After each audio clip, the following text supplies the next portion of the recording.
Hello guys, good afternoon everyone. This is Shifa ma'am, your English educator on Guidely. So guys, in this video today we'll discuss about is regional language proficiency required for upcoming RRB, IBPS, RRB, PO and clerk applications. ठीक है, तो बहुत सारे बच्चों का ये question था कि मैम अगर हम किसी दूसरे स्टेट से अप्लाई करते हैं तो उस स्टेट की रीजनल लैंग्वेज क्या हमें आनी चाहिए और किस लेवल पे हमें आनी चाहिए और जॉब के टाइम पे इसकी क्या रिक्वायरमेंट है। तो इस पे रिलेटेड ये वीडियो है भाई, तो स्टार्टिंग से एंड तक आप लोग जरूर देखें।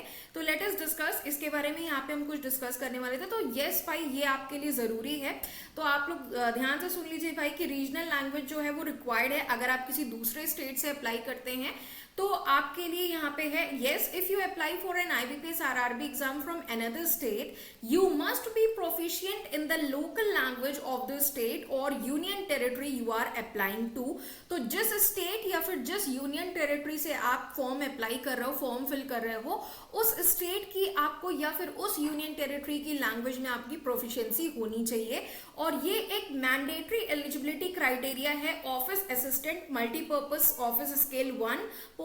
और आपको रिक्वायर्ड है यहाँ पे लैंग्वेज प्रोफिशिएंसी टेस्ट, जिसको कि LPT बोला जाता है, प्रोविजनल सिलेक्शन जब यहाँ पे आपका हो जाता है। ठीक है, तो मतलब कि ये एप्लीकेशन के टाइम पे रिक्वायर्ड नहीं है, लेकिन जब आप यहाँ पे आपका प्रोविजनल सिलेक्शन के टाइम पे ये आपसे लैंग्वेज प्रोफिशिएंसी टेस्ट का एक सर्टिफिकेट मांगा जाता है। और अगर आप ये टेस्ट को ये सर्टिफिकेट प्रोवाइड नहीं कर पाते हो, इसका प्रूफ प्रोवाइड नहीं कर पाते हो लोकल लैंग्वेज का, तो 10th स्टैंडर्ड या अबव पे, मतलब कि आपका जो 10th स्टैंडर्ड का जो सर्टिफिकेट है या उसके अबव जो 10+2 का जो आपका सर्टिफिकेट है, उस सर्टिफिकेट में ये लोकल लैंग्वेज मेंशन होनी चाहिए। अदर देन दैट आपका ये लैंग्वेज प्रोफिशिएंसी टेस्ट का जो एग्जाम है वो आप कंडक्ट होता है, तो वो आप कर सकते हो। अगर उसका भी आपके पास प्रूफ नहीं है तो आपका कैंडिडेचर जो है वो आपका कैंसिल किया जा सकता है, राइट। तो अब यहाँ पे देखते हैं क्या कह रहा है, मैंडेटरी फॉर एप्लीकेशन। एप्लीकेशन के लिए क्या मैंडेटरी होगा, आपको प्रोफिशिएंसी का local language of the state, जिस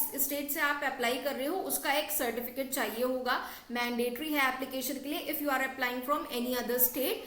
प्रूफ ऑफ स्टडी, स्टडी का एक प्रूफ होना चाहिए। अगर आपने उस लोकल लैंग्वेज को स्टडी किया हुआ है सब्जेक्ट के फॉर्म पे, 10th स्टैंडर्ड या 12th स्टैंडर्ड या ग्रेजुएशन लेवल पे स्टडी किया हुआ है, तो आपको कोई सेपरेट टेस्ट की जरूरत नहीं है। वरना अदर देन दैट आपको एक सेपरेट टेस्ट की जरूरत है अगर आपने वो लैंग्वेज 10th 12th या ग्रेजुएशन लेवल पे एज ए सब्जेक्ट स्टडी नहीं किया है। तो लैंग्वेज प्रोफिशिएंसी टेस्ट LPT जो है, if you don't have proof of studying the language, अगर ये लैंग्वेज आपने 10th में या 12th स्टैंडर्ड में या ग्रेजुएशन लेवल में नहीं पढ़ रखी है, तो इसका आपको ये टेस्ट लेना पड़ेगा। टेस्ट कंडक्ट होता है, इसको आपको लेना पड़ेगा। और क्वालिफाइंग LPT ये कंडक्ट होता है बैंक की तरफ से जब आप मेन एग्जामिनेशन या प्रोविजनल अलॉटमेंट जब आपको दिया जाता है उस टाइम पे, और फिर उसका आपको सर्टिफिकेट जो होगा वो आपको अप्लाई लगाना पड़ेगा, राइट। कॉन्सिक्वेंसेज ऑफ फेलियर, अब अगर हम फेल कर जाते हैं, अगर ये सर्टिफिकेट नहीं प्रोवाइड कर पाते, तो इसका क्या नतीजा, क्या कॉन्सिक्वेंस होगा। Failing the LPT language proficiency test को अगर आप फेल कर जाते हो तो इससे आपका जो कैंडिडेचर होगा वो कैंसिलेशन हो जाएगा, उसको कैंसिल कर दिया जाएगा। अब यहाँ पे इंपॉर्टेंट कंसिडरेशंस को देखते हैं। 1 एप्लीकेशन पर स्टेट, आप किसी स्पेसिफिक स्टेट से एक एप्लीकेशन ही कर सकते हो। You must choose and apply for vacancies in only 1 state, सिर्फ एक स्टेट से आप चूज कर सकते हो और अप्लाई कर सकते हो वैकेंसीज के लिए। इंटर स्टेट ट्रांसफर रेस्ट्रिक्शंस यहाँ पे है, बी अवेयर, इस बात की सावधानी रखिए कि आपको generally can not request and immediate transfer request नहीं कर सकते अपने होम स्टेट के लिए सिलेक्शन के बाद। और आपको एक्सपेक्ट किया जाता है कि आप कहीं पे भी काम करोगे स्टेट में, फॉर जिस स्टेट के लिए आपको सेलेक्ट किया गया उस स्टेट में आपको कहीं पे भी अगर ज्वाइनिंग दी जाती है तो आप वहां पे जाके काम करोगे, right.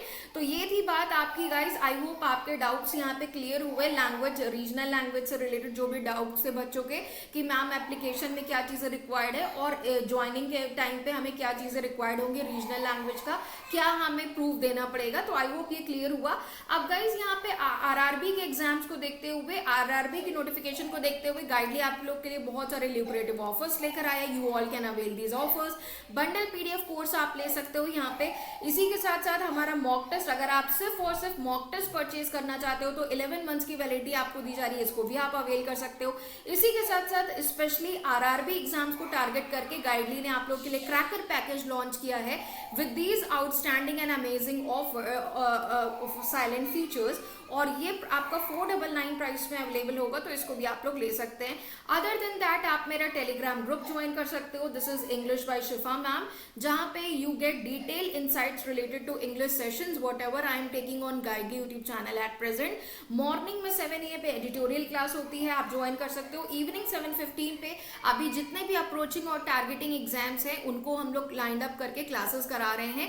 SBI and IBPS clerk की एक प्रीलिम्स की क्लासेस चल रही है आपकी इंग्लिश की, और अभी आपकी 7:15 में एक मेंस की भी क्लासेस हो रही है इंग्लिश की आपकी, IBPS and SBI PO mains की, तो वो भी आप लोग ज्वाइन कर सकते हो, राइट। तो ऑल्टरनेट डेज में हम लोग कर रहे हैं, ये क्लासेस आपकी मंडे टू सैटरडे चल रही हैं, तो you all can join these free classes on Guidely YouTube channel. Morning editorial Monday to Saturday भी चल रहा है, और इवनिंग वाली क्लासेस भी 7:15 पे क्लर्क और PO मेंस को टारगेट करके मंडे टू सैटरडे चल रहा है। 1 day for clerk, 1 day for PO mains, right, इस तरह से। So thank you everyone, have a nice day, stay tuned with me only on Guidely YouTube channel and my Telegram group.